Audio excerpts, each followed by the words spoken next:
Hey everybody, what's up? My name is Merle and today I'm gonna be showing you all kinds of cool ways that you can use chickpeas. So maybe you call them garbanzo beans, maybe you call them chickpeas, whatever they are, they're great. And today I'm gonna show you how you can eat them for breakfast, lunch, and dinner. Make sure you save the chickpea water for our final recipe, which will be a really delicious dessert. Let's get cooking. For our first recipe, I'm gonna make chickpea breakfast hash, and it's pretty quick and easy. It's a great way to get a ton of nutrients in and a ton of different vegetables in first thing in the morning. You pretty much can customize with whatever vegetables you wanna use, and it's delicious. I'm gonna start by dicing up the old sweet potato. This is a big boy. Oh, slice these up into these nice little diced pieces. And it doesn't just have to be sweet potatoes, it doesn't have to be sweet potatoes at all. I choose sweet potatoes because they're so dense with nutrients, and so for me they're kind of a no-brainer. If you want to use white potatoes or you want to omit the sweet potatoes or you want to use both, do it. Do whatever is going to make you happy. Then I'm going to slice up my mushrooms. I like them in bigger pieces, and it tends to be good for roasting. Then I've got half an onion here. I'm going to slice that up nicely. So if you haven't yet, you can preset your oven to about 425 degrees Fahrenheit. And then lastly, we've got our peppers. This one looks like a cute little face. Chickpeas are the best. I chose red, green, and yellow peppers. That is purely aesthetic. It's only because I want it to look pretty when I'm done. Oh my gosh, this baking sheet looks so beautiful right now. And that's about all the prep work you have to do for this, so not too bad. And again, if you just wanna do mushrooms and onion, or you just wanna do sweet potato and pepper, you can do whatever you want, whatever suits your morning and suits your mood or your palate. Okay, and then of course, the last thing to do is to add our chickpeas. They're so nutrient dense. They're like the superheroes of cooking, especially for people that are vegan or vegetarian, because they do tend to fill out some of the things we aren't getting from animal products. Iron, folate, zinc, B vitamins, phosphorus, just to name a few. Got some olive oil. I'm adding a little paprika to give it a little zip. And then we've got some garlic powder. Yum. Some salt. Then if you're like me and you like everything spicy, you can add some red pepper flakes on there, because I like it hot. Let's keep going. A little more. A little more. Okay. Now is the fun part. We're gonna mix it all together. It smells incredible.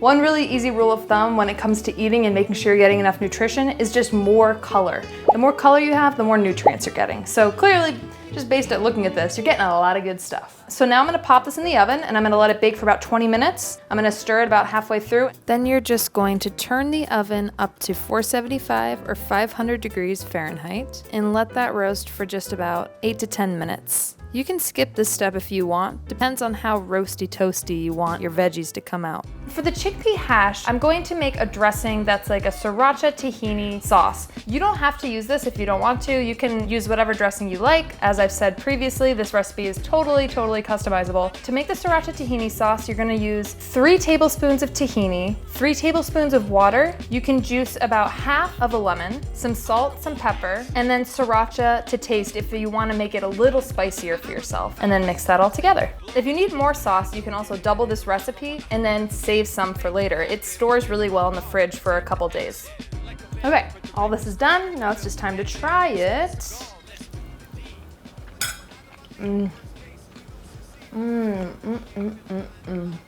flavor from the sweet potatoes and the peppers and the onion. What a great way to start your day. I already feel like very healthy and alive. Ooh, my chickpea just jumped right off my plate. Where'd you go? Okay, let's move on to the next meal. For our lunch option, we're gonna be making this really delicious buffalo chickpea sandwich with a vegan ranch dressing. It's actually a lot more simple than you'd think. Let's make this chickpea mix. We're gonna add in our chickpeas, our vegan buffalo sauce. Make sure you check that your buffalo sauce is vegan, because a lot of buffalo sauces use anchovies. Your vegan mayonnaise, garlic powder, onion powder, salt, and pepper. And then we're gonna mix that up very nicely. And that's it. It's really pretty straightforward. This recipe doesn't have to take a long time, especially if you have your own vegan ranch already made. What a great arm workout, huh? Ooh, mama. Now let's just make our vegan ranch dressing. So all you need is about 3/4 of a cup of vegan mayonnaise, 1.5 tablespoons of some unsweetened non-dairy milk of your choice. I'm using oat milk just because that's my favorite. 1.5 teaspoons of apple cider vinegar, 1/2 teaspoon of lemon juice, 1 teaspoon of garlic powder, 1/2 teaspoon of onion powder, 1/8 a teaspoon of paprika, 1/4 teaspoon of salt, and 1/8 of a teaspoon of pepper. And then you can sprinkle in some fresh chopped up parsley. and a half a teaspoon of some fresh dill. If you don't have fresh dill, you can also use dried. It's not the end of the world. And mix it up. Okay, so we've got our buffalo chickpea mixture and our vegan ranch dressing, and now it's just time to assemble so we can eat. You can put whatever you want on yours. I'm gonna be using some onion, some tomato, some arugula spinach mix, and lots of that ranch dressing. All right, here we are. You know what I need right now? Like, this is like a game day meal. I'm gonna get a beer. Whew, yeah, that feels better. Now I can properly assess this buffalo chickpea sandwich. I did it for you. You're welcome. So good. You need to make this. You need to make this yesterday. Wow, I love my job. So for dinner, we're gonna switch it up a little bit and we're gonna make a one-pot vegan curry. It's really easy, minimal cleanup, all the things we know and love. This curry is super filling and it also can last you like all week. This recipe is great because it's done all in one pot. First thing you want to do is heat up your olive oil over about a medium-high heat. Then we're going to add some onion and we're going to cook that until the onions become a little bit translucent and they start to brown. It should only take about 3 to 5 minutes. Then you want to add your garlic, your ginger, your jalapeno. If you want a little spicier, add some more jalapeno seeds. You're going to do that for about 3 to 4 minutes until the garlic is fragrant and the jalapeno is tender. Now we're going to add our seasoning. We want to add our garam masala, our turmeric, our salt, and our pepper, and continue to cook that for like 1 to 2 minutes. Mix it up. Then we add our tomatoes, our chickpeas, and our water. And you want to stir that really nicely. Make sure that with your spoon you're scraping any brown bits off the bottom of the pan. Those are flavor filled, and we definitely want to incorporate that into this recipe. So as the tomatoes are breaking down, the mixture should take on more of like a thick stew sort of texture, and you can add more water if you need. And then you want to just bring everything to a simmer and cover it up with a lid.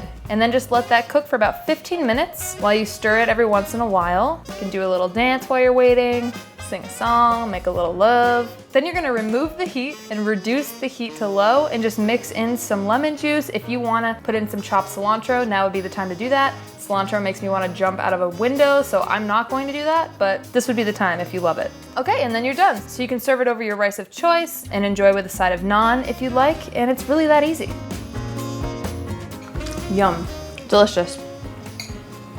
Really good, and you could also make the same thing with tofu if you don't want to use chickpeas, if you want a different protein, but the chickpeas really lend themselves to this and kind of like meat it up a little bit. Super easy to make in the first place, super easy to meal prep ahead of time, a win-win.